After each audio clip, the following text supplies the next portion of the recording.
Inspired and filled with the words of that great Christian socialist and Bill's predecessor at the City Society, Frank Mason North. But I say to you, said Jesus, I say to all those who are listening, all those who are still listening this far into my sermon, says Jesus, love your enemies, do good to those who hate you. Jesus never tells us not to make enemies, thank God, because I don't know about you, but I have some enemies. There are some people that I just hate what they say and what they stand for and what they do. And they probably feel the same way about me. Let me tell you about the pigeon person. I have been in active conflict for months and months with the mysterious pigeon person. Like most of New York, we've got a little bit of a rat problem around here, and we've got a huge pigeon problem. If you haven't noticed that, you don't look down when you walk. You must just look up. About a year ago, somebody began putting food for the pigeons out on our sidewalks. Sometimes it was bird feed, sometimes just a lot of white rice. And this was always done surreptitiously under cover of darkness. Done between the moment that I came home from work and when I took Danny the dog out for a final late night walk. I could never catch them at this evil deed. But I did two things. First, I put up a little sign, please don't feed the rats. That was reasonable because maybe this person did not realize the impact their actions were having. And second, I began to keep a broom and a dustpan outside so that whenever that food appeared, that pigeon/rat food appeared, I could sweep it up right away and get rid of it. Nothing worked. And so I just nursed my anger and my enmity and rehearsed what I would say to them if I ever caught them at it. And because I love you, I will share with you that those words had nothing to do with the kind of love Jesus tells us to have for our enemies. Now, I ran across a story the other day, a story I had heard before, but I had almost forgotten. That story centers around a person from the Middle East who had grown up in a hostile environment in a dysfunctional, blended family, a family that was not very well blended. This person was trafficked by their own siblings, sold into a kind of slavery, and then trafficked to another country. This person ended up incarcerated for years for a crime they didn't commit, and sat in prison before a governmental pardon eventually granted them their freedom. Now, we know this sort of thing happens, sadly. Stories like that are too common. I think what caught my attention about this story is what happened later. Because this person ended up with a good job, unusually. This person ended up with a place to live and a role in society, either through luck or some sort of divine plan or both. And finally, this person, whose name was Joseph, as you may have figured out or may not have figured out, this person whose name was Joseph was in a position and a situation to take revenge on those who had trafficked him, but did something very different instead. A lot of us grew up in more or less dysfunctional families. What did Tolstoy say about all happy families are alike, and every unhappy family is unhappy in its own way? Probably we still live with the scars of that experience. Maybe not as brutal as an experience as our friend Joseph, but a lot of us have moved through times of trauma, some of that long ago and some of that quite recent. Some of that trauma has maybe been caused by people very close to us. Some of that trauma maybe have been caused by people we barely know who don't even realize the impact of what they do and what they say on us. Some of that trauma has been caused by us, caused by ourselves, and is encouraged and kept alive by us, by parts of us. And into this mix of trauma and conflict comes this strange and challenging and even absurd teaching of Jesus. Love your enemies. Do good to those who hate you. One of those teachings of Jesus that, as Andrea pointed out to us last week, just seemed to make no sense. For years, part of my job here at St. Paul and St. Andrew was to serve as one of the religious advisors to students at Columbia up the block. I remember at one of our clergy meetings, the Buddhist advisor, Bob Thurman, was making the emphatic claim that this strange command of Jesus to love our enemies was not impractical, not absurd, but in his words, highly rational. Now, he had his reasons, which he was happy to share with us, but I was not convinced. But still, I remember those words, and I remember wondering, what would my life be like if I did come to see the love of enemies as something rational, something practical, something that was not one more thing Jesus taught that I'm just not going to do? Because Jesus doesn't teach us that enemy love is a nice thing, a good idea. Jesus is not really teaching us enemy love. Jesus is commanding us to do love to the enemy, to practice enemy love as a direct command of Jesus to anyone who claims Christianity, anybody who thinks of ourselves as followers of Jesus. And isn't that the whole problem with Jesus? He really seems to think that we can be like that we can be like him, Jesus. But even if we don't like it, even if we feel and know it's counterproductive or even impossible, I think you and I have to at least consider this command to love our enemies and think about why Jesus says this, why Jesus says this and things like this.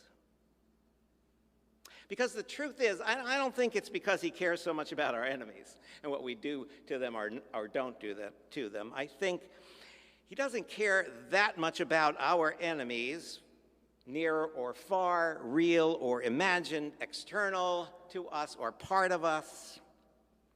But I think Jesus cares about each one of us.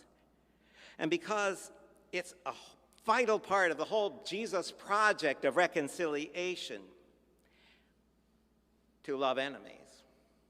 This whole project of reconciliation, which, as St. Paul points out, is the reason that Jesus is here in the first place. Which brings me back to that story of Joseph. As Robert read for us a few minutes ago, the story of Joseph is all about reconciliation. Because when Joseph's brothers, those same siblings who trafficked him and sold him into slavery and then told their father that Joseph was dead, those same siblings that caused Joseph irreparable, unimaginable harm, those same siblings, when those same siblings come to Joseph for help, unaware, of course, of his identity, Joseph has a choice to make, and he chooses reconciliation. He chooses love. He chooses love not because of who these siblings of his are or what they did to him, but because of who he is and who he wants to be. And so he says to these siblings over and over again, I am Joseph. I am Joseph. I am your sibling, I'm your brother, and you're not treating me like a brother as someone related to and connected to you. You're not doing that does not preclude me from treating you as my sibling, from treating you as somebody connected to me. And so what follows in this story is this incredible scene of reconciliation with weeping and hugging and reconnecting and generosity. Now, I should say, as you will know if you've read the rest of the Joseph story, this long story that takes up 14 chapters of Genesis, just about a third of that very long first book of the Bible, I should admit that Joseph is a complicated character. As we saw in our Thursday Bible study group, Joseph and Pharaoh are engaged in some questionable activity, economically and otherwise. It's hard to read about what Joseph does as Pharaoh's Secretary of Agriculture. It's hard to think of the things he did and think that he's such a good guy. It's hard to witness the way he uses a national and global catastrophe for his own enrichment and profit and power, and then still see him as a good guy. If you keep reading through the book of Genesis, you will see that Joseph is like the slimiest hedge fund manager, or like those individuals and companies in our present pandemic context who have found ways of parlaying the suffering of billions of people into billions of dollars for themselves or their companies. That's Joseph, I'm sorry to say. Joseph is a reminder, though, that none of us is as bad as the worst thing we've ever done or as good as the best thing we've ever done. And I find that comforting. More so than if Joseph was portrayed in some perfect light, because if this imperfect and slimy Joseph can choose to do love to his enemies, choose to express reconciliation and enact reconciliation over revenge, reprisal, and recrimination, maybe I can do that too. Which brings me back to Jesus, because thankfully, Jesus doesn't just say, love your enemies, y'all, love your enemies. Jesus tells us, instructs us how to love them, how to do love to them. First, do good to them. You'll surprise the heck out of them. Pray for them. You'll surprise the heck out of yourself. Second, turn the other cheek. You'll unsettle them. You may convert them into not being such a jerk, or at least in turning, you'll get a different perspective on them. Third, be generous to them. Outrageously generous to them. Freak them out with your generosity. And fourth, treat them not the way they treat you, but the way you wish they would treat you. Will all of that change your enemies? Maybe not. But like I said before, Jesus is mainly concerned with changing you. Jesus is mainly concerned with changing us. Jesus never says, don't make enemies. He assumes that if we follow his way of radical welcome and indiscriminate love and passionate justice, we're going to make some enemies. He sure did. But he tells us what to do with our enemies once we have them. I'm still working on that. But you will be excited to know that yesterday I finally caught up with that pigeon person. And she was spreading her damn pigeon food all over the sidewalk. And I went up to her to accost her, and she was talking. She was talking. Not to me, not to anybody else around, except to the pigeons. She was talking to the pigeons. And suddenly I understood that she just loves pigeons. I find that so hard to understand as a pigeon hater, but she loves her pigeons. And understanding that, I find it harder to hate her. It's a process. When I was growing up in church, the song we loved to hate was, "They'll know we are Christians by our love." It just sounded so arrogant and presumptuous. I remember my dad always sang, "They'll know we are Christians by and large," like sort of Christians. But imagine if that were true. Imagine if somebody saw you acting out that Jesus thing of radical welcome or indiscriminate love or passionate justice, and their first thought was, oh, I bet that person's a Christian. I bet that person is a follower of Jesus. Look at the way they just love all over the place. They must be a Christian.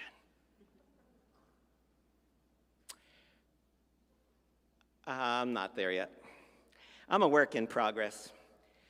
Some of those I consider to be my enemies are pretty horrible to those who I think of as my friends. And that's a problem, Jesus. That is a big problem. But I try to think, if Jesus can do it, if Jesus can walk in love through that Nazareth crowd who was just trying to kill him, if Jesus can have lunch with those Pharisees that hate him, as well as party with the tax collectors and sinners who they hate, if Jesus can take time out from dying on the cross to beg God to forgive the people who put him there in the first place,